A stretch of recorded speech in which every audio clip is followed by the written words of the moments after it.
the way that I believed things worked, that there were rules, that we all obey these rules, that these rules were designed to keep us safe and protect us and to ensure that there was equity and proper way of doing things.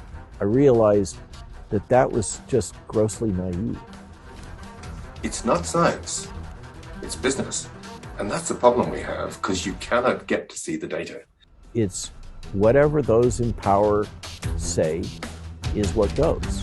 They're not working in the interests of the public. They're working in the interests of industry. Science is broken. Who do we believe? What is true? And what happens when one group has total power? This is the largest experiment performed on human beings in the history of the world. It's being enabled by a regulatory structure that is not designed to protect us.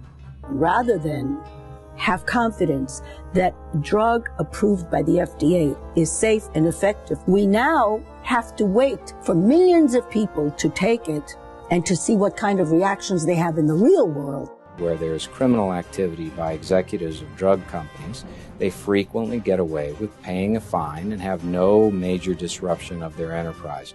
They're spending $6 million a day on lobbyists in Washington, D.C. alone. It's a systematic failure of government to address the corruption of medicine, to ensure the reliability of science and the integrity of science. The huge usage of antidepressant drugs does not reflect a medical need. I found my son hanging in our attic. My husband and I attended a FDA hearing, and the first hearing there were 65 parents there. Their children had died while on antidepressants. Some of them were on the drug a matter of days before they committed suicide. They have transformed the medical societies, the psychiatric societies, they've transformed the medical schools, the hospital system, the insurance system, and everywhere they have pushed drugs.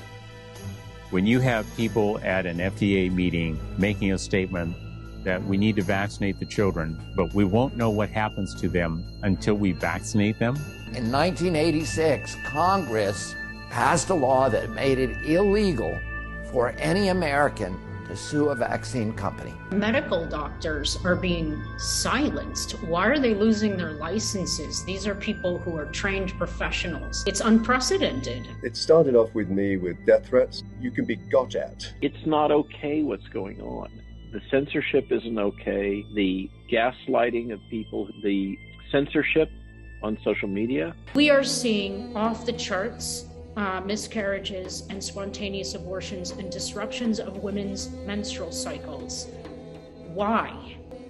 Is something happening to our genomes that's causing this disruption? It is a cost-benefit analysis in the pharmaceutical industry about misbehavior. They are not grounded in the ethical principles that you and I, as average people, believe in. And furthermore, the overlords that own them, BlackRock, Vanguard, State Street, etc., these large, massive funds that are completely decoupled from nation states, have no moral core. They have no moral purpose. The companies need to be held legally accountable. The gain-of-function research needs to be stopped.